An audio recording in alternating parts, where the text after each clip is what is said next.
Robert Half research indicates 9 out of 10 hiring managers are having difficulty hiring.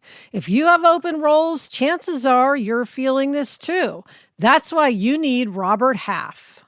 Our specialized recruiting professionals engage with our proprietary AI to connect businesses of all sizes with highly skilled talent in finance and accounting, technology, marketing and creative, legal, and administrative and customer support. At Robert Half, we know talent. Visit roberthalf.com today. Hello and welcome to Happier, a podcast about how to be happier. We discuss cutting-edge science, the wisdom of the ages, lessons from pop culture, and our own experiences about how to be happier. This week, we'll talk about why we should dig in on Determination Day, and we will share many comments from rebels with their ideas about how they work with their rebel tendency to stick to their good habits.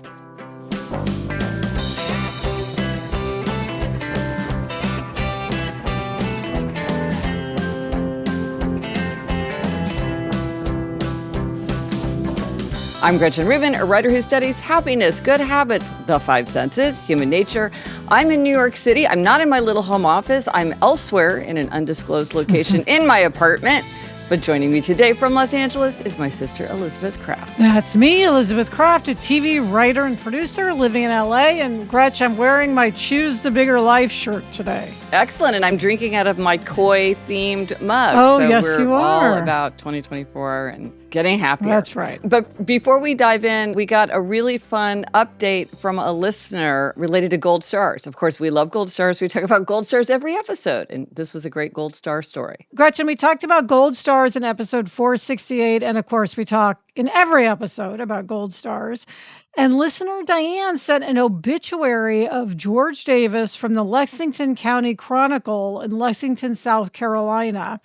And part of it read, Davis was known for passing out gold stars he made with the expression, "You deserve a gold star," minted on them. He passed them to others he felt deserved recognition. Aww. So, Gretch, George Davis is someone we would have appreciated very much. I mean, this is next level, Elizabeth. Maybe this is something that we challenge ourselves to do, to actually have physical gold stars that we hand out throughout the day. Yes. I would find that to be very delightful. Yes, and I'm sure you'd like to receive a gold star. Well, absolutely, absolutely. So thank you, Diane, for sending that in. That's a beautiful tribute. And Elizabeth, this week, our Try This at Home tip is to dig in with Determination Day. Yes, so Determination Day is February 28th. Explain what it is. Yes. So this is a day we made up because what research shows is many people make resolutions around January 1st, and by mid to late February, most people have abandoned those resolutions. So you often see this mentioned called Quitter's Day or Discouragement Day. And that just seemed like a bad idea for me. Yes. If we're trying to make our lives happier, today is always the right time to begin. You're never too late. Jump in. And I'm also a big fan of using the calendar as a catalyst for reflection. And so given the fact that by the end of February, we know that most people are struggling with the resolutions, seemed like, let's reframe this. Elizabeth, you love a good reframe. Yes. Let's make the last day of February, February 28th. This year, there's the bonus day, but usually it's February 28th. It's not leap year. And call it Determination Day and use that as a day to stay determined to persist, to figure out what needs to change, what's working, what's not working, what do you want to let go of, what do you want to hang on to, what are your values. Really use that time as a new beginning where you feel like I'm not behind, I'm right where I'm supposed to be. Well, this is particularly useful for me this year, Gretchen, because as you know, I was so sick at the beginning of the year. I got off to such a rocky start with all of my resolutions for 2024. So I'm really embracing Determination Day this year. Well, and it's good. A lot of people make resolutions, but then there are also the people who do the trifecta, 1 or 2 or 3 elements of our trifecta. So that could be the one-word theme, doing the annual challenge, which this year, of course, is Write 24 and 24, or making your 24 for 24 list. So maybe you haven't finished your 24 for 24 list, or maybe you haven't started it, but you still think it's a fun idea. Do it on Determination Day. Or maybe you kind of forgot about your one-word theme. Elizabeth, that's happened to us a couple times where you're like, oh, wait, I forgot. I'm supposed to all be about delegate this year, and I haven't done one thing. Determination Day is a chance to take a pause, reflect, think on what you said you were going to do or what you're deciding that you want to do right now, and just Do it. get going. Yeah. And we had an interesting observation, Gretchen, from our listener, Linda. She said, since it is a new year, 2024, I wish you could address the topic of who or what needs to be kicked to the curb. In other words, habits, things, or people who no longer serve or benefit you, and so you should no longer put your energy there. Well, I think this is a great reminder, because this is another thing you can do on Determination Day, which is decide you don't want to do something anymore. And I think that's one of the easiest ways. I think I wrote about that in the Happiness Project. One of the easiest ways to complete a project is to abandon it, is to decide, hey, you know what? I don't want to do that anymore. And I did that on my 23 for 23 list, where I was like, you know what? I put on that I wanted to make a time capsule, but I just decided I didn't want to do it. And so I think Determination Day is a great chance to do it. And maybe you want to do this a couple of times, because I think Linda's right that sometimes we don't think about the fact that I could just not do this anymore. If this isn't benefiting me, if this isn't serving me. I did that with meditation, where, on and off. I've tried meditation. I did my silent meditation retreat. I keep trying it, and then I keep deciding, I'm not going to persist. But sometimes that's clear, and sometimes that's not so clear. Yeah, well, sometimes it's sticky, like, is a friendship working for you? Is a certain club you're in working for you? Do you really never go to that gym anymore? And so it's time to, deal with it and cancel it, or join a different gym that's closer to your house now that you're not going to the office so much. It is sticky. There's a stickiness to whatever we're doing that can make it hard to stop. Yeah. And then sometimes you just have to have a different approach. So on my 24 for 24 list, I talked about this, that I really want to go to Japan. That was on my list. And Jamie just said, with everything that's going on in his work life this year, he doesn't want to take that kind of big, ambitious family trip this year. So I crossed that off my list, but now I'm like, well, what's a more manageable family trip? Because I still want us to have a family adventure together. What could that be? And so now it has to be reconsidered. I'm using Determination Day to think through that, and then, and talk to him, like, well, what does he think would make for a great family vacation so we can plan together? And then I also realized this is a thing I really struggle with. And Elizabeth, I think it's an issue for you and probably for many people, where there's something that we really do want to do, but we don't make the time for it. And it's the time that's really the issue. So, I want to do watercolor. Yes. What I've learned about myself is I like signing up for courses in person or video courses. I like writing down resources. Everybody's like, you can turn an Altoid tin into a traveling watercolor palette. I'm like, that looks amazing. I'll write down that link. I like buying supplies. Anything like office supplies or art supplies, I really like to buy. Not this month, of course, because we're in no-buy February, but generally I like to buy it. But the fact is, you got to do it. Yes. It's so easy to have the resources and the lessons and the stuff pile up. But I'm like, what I really need to focus in is the time. And that is what I'm going to do on Determination Day. Is what does this look like in terms of my calendar? When is this happening? Because I've got plenty of everything I need. What I need to do is to focus on the time. Yes, you need to put it on the schedule or it won't happen. Yes, exactly. Yeah, I know for me, Gretch, I have a fear of doing things. I want to do Orange Theory, and being sick sent me awry on that. And now I have a fear of going and doing it and just being so tired, so bad. And so I need to get over my fear, which I have to say I could also see applying to something like watercolor. Even though there's no physical fear, I could see just being afraid. Intimidating. So for me, that's an element of using Determination Day to sort of get past my own psychological blocks. And I think that maybe also Determination Day could serve as a deadline for you, because you're somebody, you talk about this all the time. You really benefit from a deadline. Yes. So it's on or before February 28th, I will go to an Orange Theory class. So that's tapping into the 4 tendencies, which is also a great thing to think about as you're thinking about what works and doesn't work for you. Because I think a lot of times when a habit isn't working for someone, like a new habit that they're trying to set up, it's often because they haven't taken their tendency into account. So rebels are trying to use their calendar, but calendars don't work for rebels. Or obligers are trying to like work on their motivation, where it's not about their motivation, it's about accountability. Or upholders like me, they haven't put that watercolor on the calendar, so it always gets shoved to the bottom because everything that's on the calendar gets done. But if I need to get it into the calendar, and then it will get done. Questioners need to think about the why and the efficiency. So if you don't know what we're talking about, take the quiz. All will be revealed. GretchenRubin.com/quiz, and you will find out if you're an upholder, a questioner, obliger, or rebel. This is something that often comes up when people are struggling with a habit. In my observation, often it is because they haven't set it up. Classic example is an obliger who's like, oh, I'm going to get up early every morning and do a 30-minute YouTube video. And I'm like, where's the accountability in that? Like you just need, there's a million ways to create accountability for that, but you have to include that step. And a simple change could unlock that whole habit for years. Yes. And Gretchen, speaking of Determination Day, February 28th, there is still time to sign up for your workshop. Yes, I am so excited about this workshop. Okay, so this is about creating a plan for your next new habit because, I have my quiz, which tells you, what next new habit is going to make a difference for you. And that's, again, at GretchenRubin.com/quiz. But what I found is that people they'd get their result and they'd be thinking, okay, well, what is the habit? Because often there might be many, many habits that you could think about that would help you achieve that aim. What should I do? How should I go about sticking to it? How can I avoid pitfalls? If you're going to do the workshop, come with some ideas for how do you want to implement this? And then it'll be a chance to talk about it. We can all learn from each other. Really think about, well, why are these habits leading to happiness? What can be gained from them and how do you set them up so that you achieve, you're happier, healthier, more productive, more creative. As a result, I cannot wait. This is going to be 90 minutes. It's virtual. It's Zoom. Thursday, February 29th, something to do on Leap Day. We all love a Leap Day. 4 p.m. Pacific, 7 p.m. Eastern. happiercast.com/workshop. This is going to be really fun.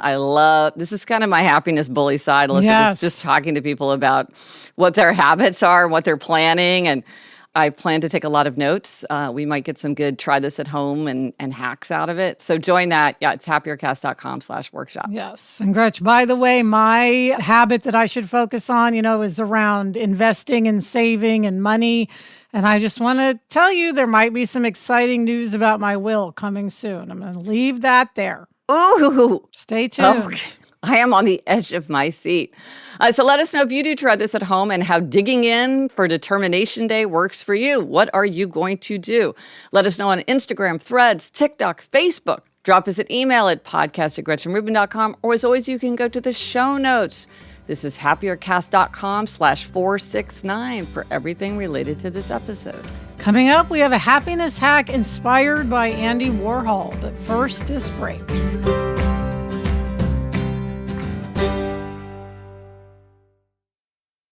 Who doesn't love the good things in life? Even though I enjoy a little luxury, it doesn't mean I can always afford it. Until I discovered Quince. Quince is my go-to for luxury essentials at affordable prices. Quince offers a range of high-quality items at prices within reach, like 100% Mongolian cashmere sweaters from $50, washable silk tops and dresses, organic cotton sweaters, and 14-karat gold jewelry. Gretch, I'm wanting to up my athleisure, and I got some amazing super soft fleece wide leg pants from Quince that have become a go-to. The best part is that all Quince items are priced 50 to 80% less than similar brands. Give yourself the luxury you deserve with Quince. Go to quince.com/Gretchen for free shipping on your order and 365-day returns. That's QUINCE.com/Gretchen to get free shipping and 365-day returns. Quince.com/Gretchen. Okay, Gretch, it is time for this week's happiness hack, and this is an intriguing notion from Andy Warhol. Yes. So, I love aphorisms and secrets of adulthood, and I am not a huge fan of Andy Warhol's art, his visual art, but I love his writing and his interviews. And this was an observation he made in The Philosophy of Andy Warhol. And he said, "Today, my favorite kind of atmosphere is the airport atmosphere." And I thought this was so intriguing because, Elizabeth, you are the reframe queen.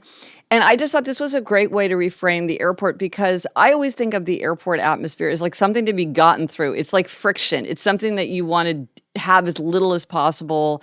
It's kind of a negative. And when I read this from Andy Warhol, I was like, this is somebody who's like, oh, I love the airport atmosphere. I enjoy it. My favorite kind of atmosphere is the airport atmosphere. And it made me think, well, what is it about the airport atmosphere and the airport experience generally that I could say, oh, I enjoyed this part of being in an airport or being in that airport? Because Elizabeth, you and I, we get there early. So if we're flying, there's airport time for sure. Yes. And one thing we were talking about you can do is really look around at the art in airports, because more and more there's amazing art, usually from any city that you're in, local artists, and they might be these enormous, really cool pieces that you wouldn't see otherwise. Yeah, and then there's sometimes like exhibits related to the city, just kind of displays of all kinds. Like I was in one and it was sort of like flight attendant uniforms through the ages, or it'll be like a famous inventor from that city. They'll have historical things. Water features now. There was New York City's LaGuardia has this kind of new water feature that's just, you're like, oh, that's a kind of a cool water feature. And what I like is it's not, we don't have to consider this wasted time. We can reclaim it. We can say, oh, I will use this time. I will really look around me. That's a very five senses thing. I will look around me. Yes, well, and you can look in the stores for local products also. In the Kansas City barbecue sauce and Guy's potato chips. Yes. And Gretchen, one thing you've talked about is getting in steps at the airport. Yes, I'm a huge fan of doing this. I mean, there have been times when I've gotten 6,000 or 7,000 steps in, even without being delayed. You can really get a lot of walking in. And I've also heard of using it for certain kinds of reading or writing. So a friend of mine said, and this was for travel generally, but I think you could also apply it just to airport time. She only read novels when she traveled for work. And so she would never work during that time. And so I think you could say something like, well, I'm only going to read for fun when I'm waiting in an airport waiting room. Like maybe you're going to work on the flight, but when you're waiting, you're going to just read for pleasure. Or maybe, write 24 for 24 if you're looking for another way to write. I remember talking to a father. He traveled a lot for work, and he used the time when he was sitting on a flight, when he was seated, but it wasn't in the air yet. He would use that to write in a journal that he kept for his 3 young sons. He did it when he was on the plane, but you could also say, I'm going to do this when I'm in the airport waiting room, use it for a certain kind of writing.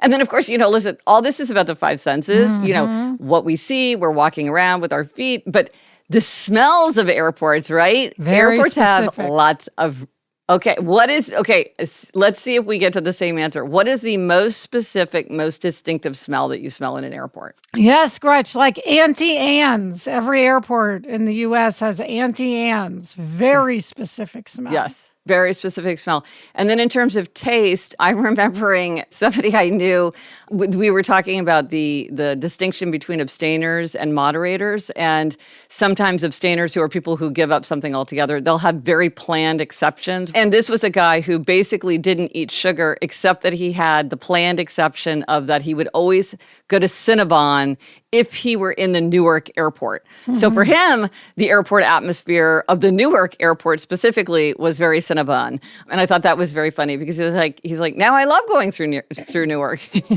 I love it. And I want to hear what other people embrace in the airport. Like, do they get like a neck massage? Some places have massage chairs. What do they do to embrace the atmosphere of the airport? Right. And it's funny, you can have it for specific airports. Like in the San Francisco airport, I love going to the bookstore and looking at the staff picks. For some reason, their staff picks are like exactly my taste. Amazing. So that's something I can do at the airport in San Francisco. But yeah, what are other things people have found as a way to reframe that time as reclaim time and enjoyable time instead of just treating it as something that we need to power our way through? Yes. Who knows, Gretch? Maybe people will start to look forward to spending 2 hours in the airport. Absolutely. Like Andy Warhol. Let's find a way.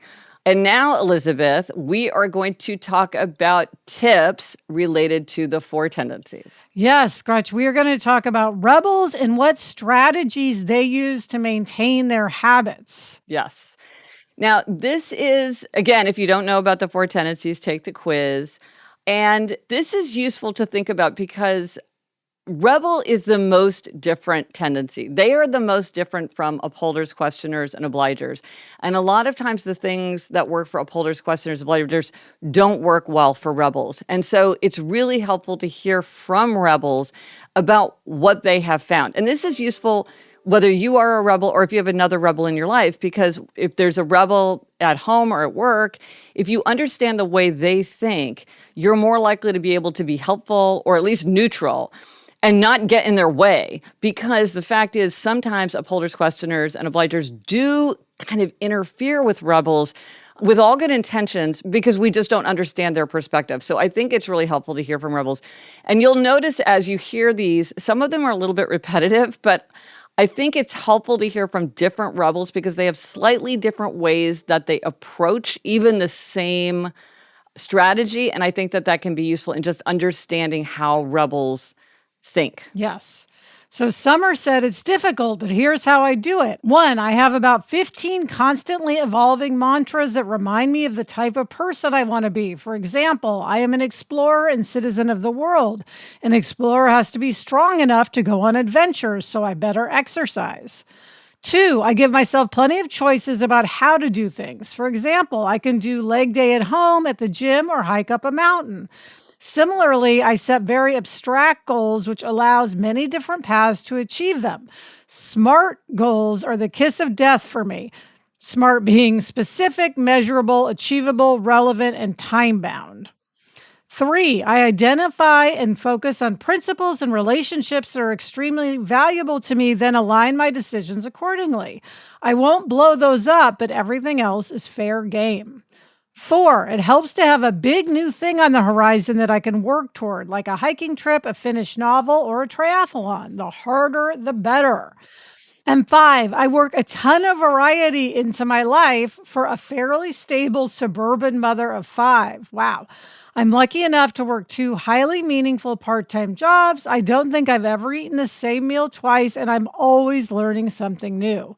My rebel tendencies have been a major blessing in my life. I never let can't or should dictate my decisions, and as a consequence, my life and relationships are beautiful. That's fantastic.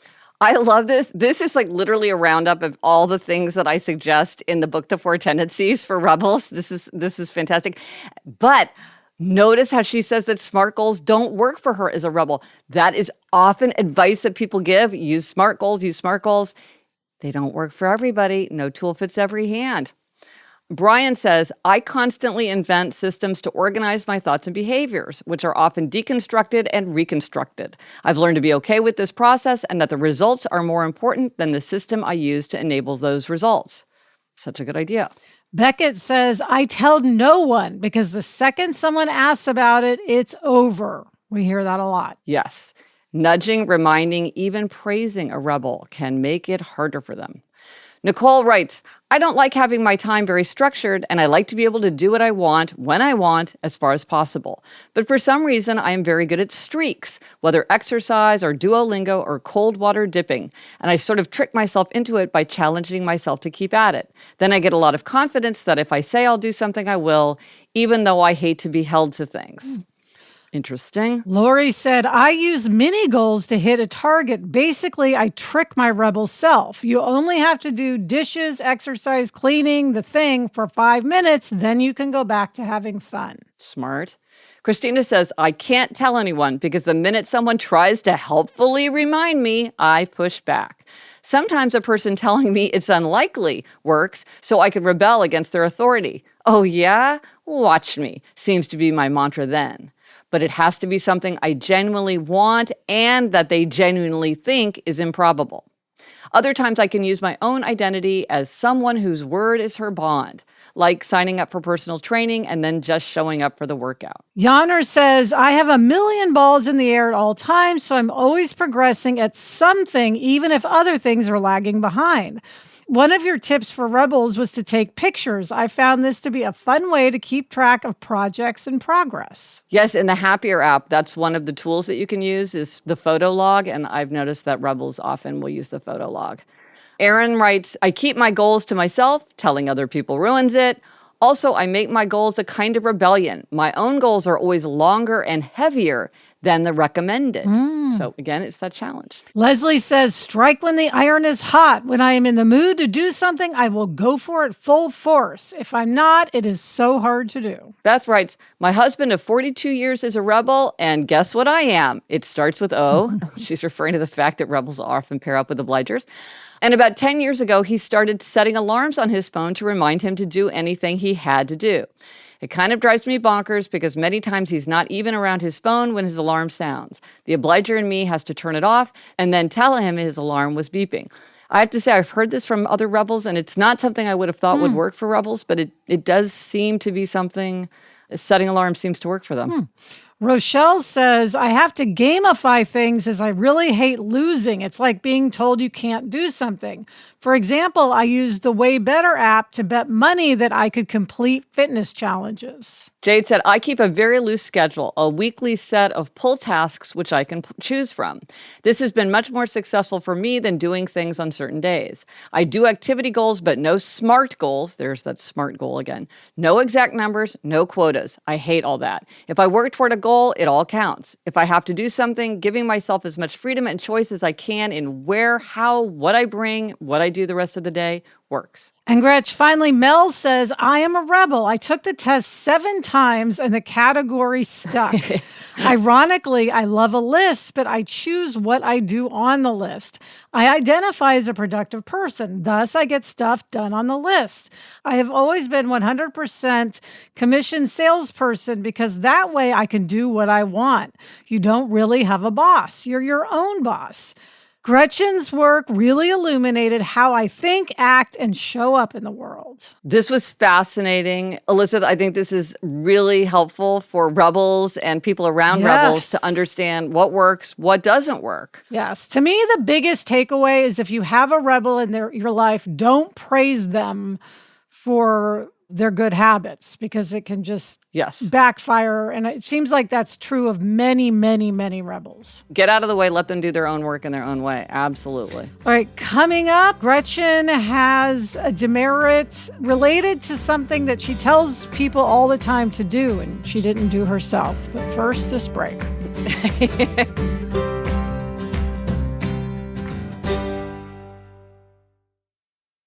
This show is sponsored by BetterHelp.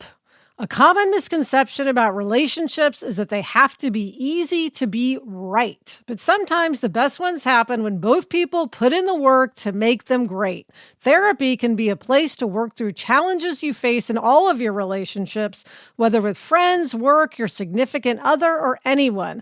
I'm part of a writing team, Gretchen, and that is basically like being married. And I know a lot of writing teams who have gone into therapy together, and it's helped them with so many issues. If you're thinking of starting therapy, give BetterHelp a try. It's entirely online, designed to be convenient, flexible, and suited to your schedule. Become your own soulmate, whether you're looking for one or not. Visit BetterHelp.com/Gretchen Rubin today to get 10% off your first month. That's BetterHelp, HELP.com/Gretchen Rubin.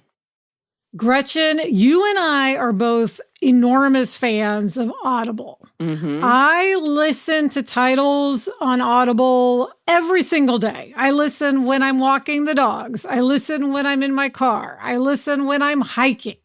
Right now, I'm listening to Outlive by Dr. Peter Attia in honor of it being January and me focusing on wellness. Well, and there are many wellness categories for you to choose from. There are titles related to physical wellness, mental, spiritual, social, motivational, occupational, and financial wellness. Audible members can keep one title a month to keep from the entire catalog. New members can try Audible free for 30 days. Visit audible.com/happier or text happier to 500-500. That's audible.com/happier or text happier to 500-500 to try Audible free for 30 days. Whether you're hosting a dinner party with friends, a Galentine's get-together, or even a date night with your special someone, Whole Foods Market has everything you need to beat the crowds in cold weather for a delicious dinner at home. Sometimes Adam and I like to have a little adult dinner together, a dinner date at home, Gretchen. You know I don't cook, but what I love is that Whole Foods has great prepared food. So we can go together, we can pick out some nice prepared food, we can get some wine, maybe pick up flowers, and then eat a nice meal together, and it feels like an actual date. Yeah, and you can shop with confidence because all the foods they sell must meet rigorous quality standards that ban more than 295 ingredients. You can find animal welfare certified steaks and chops. You can go to seafood and get shrimp or lobster tails if you want a little surf and turf dinner. They have everything that you might want for your date night. Think Whole Foods Market for your next date night. Okay, Gretch, it's time for demerits and gold stars, and you're up this week with a happiness demerit. This made me laugh. Yes. Okay. So one of the principles of if you've lost an item and you need to look for it, one of the things that is very important to do is to look very, very, very carefully where you think that thing ought to be. Because to a surprising extent, that thing is there and it's just been covered up by somebody put a laptop on top of it so you don't see the piece of paper, or, it's in the wrong pocket of your backpack and so you don't realize it's there, but it is there. It is where you think it is. So the rule is look very, very carefully before you think that it's not there. So, but here it comes. So Jamie, I wear my Uniqlo vest constantly all throughout the winter, and it has like 4 pockets. And Jamie handed me a set of keys, and I put them in the vest pocket because that's where they're going to be. But then 2 hours later, he said, "Where are the keys?" And I felt around and I didn't feel them. And I panicked and I scrambled. And I was like, I did that thing where I tried to find a way to blame. I did actually blame him for it. I'm like, why did you hand me those keys when you knew I was so distracted? I am such a blamer. And he laughed at me. And so I did the thing where you run around and fitfully look very unproductively and very unsystematically. And then finally, I remember the rule. Look very carefully where the thing is supposed to be. You think, how hard can it be to search for pockets? Turns out it is not that hard.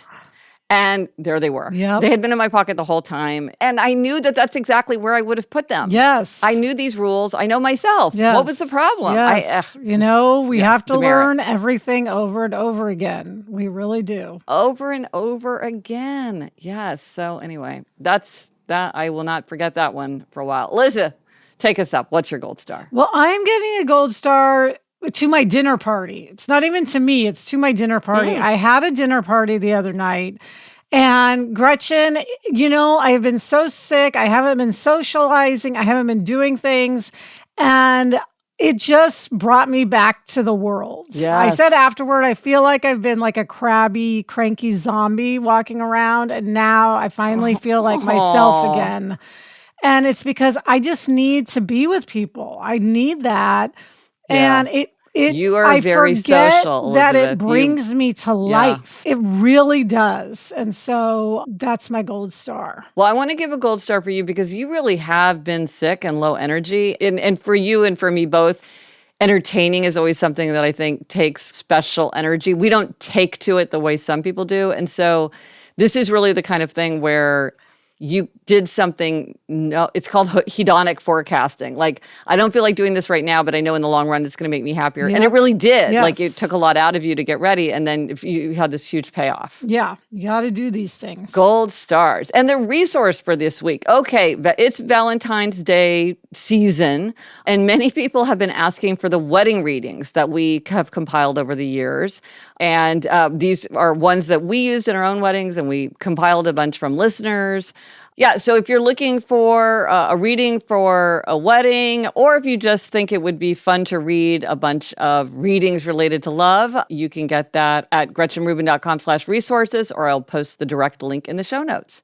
And Elizabeth, what are we reading? What are you reading? I'm reading My Name is Barbara by Barbara Streisand. And I'm reading Truly Devious by Maureen Johnson. And that's it for this episode of Happier. Remember to try this at home. Dig in with Determination Day. Let us know if you tried it and if it worked for you. Thanks to our executive producer, Chuck Reed, and everyone at Cadence 13. Get in touch. Gretchen's on Instagram, Threads, Facebook, and TikTok at Gretchen Rubin.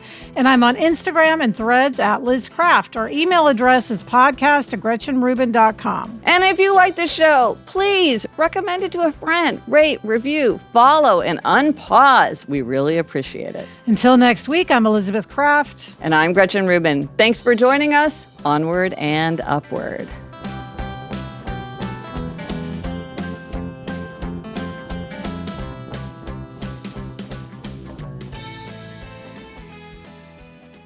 Gretchen, so where are you in your undisclosed location in your apartment? Yeah, I'm in the living room. I had to move all my stuff. I'm surrounded by pillows that I pulled off of chairs and sofas, but it's the beauty of technology. Yes. I've got studio wherever I am. Well, you sound good to me.